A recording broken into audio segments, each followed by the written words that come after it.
has done nothing to cooperate over the request to extradite top suspect Andrei Lugavoy, a Russian who met Litvinenko in London the day he began feeling ill from a rare radioactive substance. Foreign Secretary David Miliband told Parliament Russia's actions were extremely disappointing.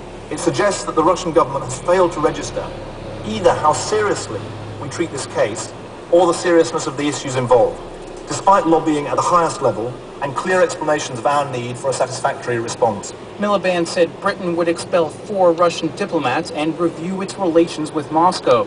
The move appears set to push Britain's already rocky relations with Russia into another serious nosedive.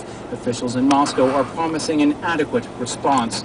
Gregory Pfeiffer, NPR News, Moscow. Pakistani officials are trying to salvage a controversial peace agreement in a tribal border region.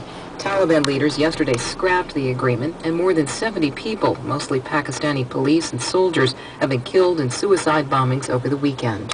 NPR's Philip Reeves reports from Islamabad.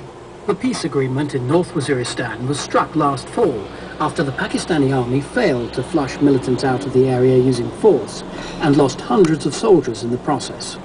Pakistan's government withdrew its troops to barracks, and tribal leaders agreed not to allow militants to operate on their turf or to infiltrate neighbouring Afghanistan. The agreement was, however, widely criticised for making the Taliban and Al-Qaeda stronger and turning the area into a militant haven. This weekend, the US National Security Advisor, Stephen Hadley, declared it hadn't worked.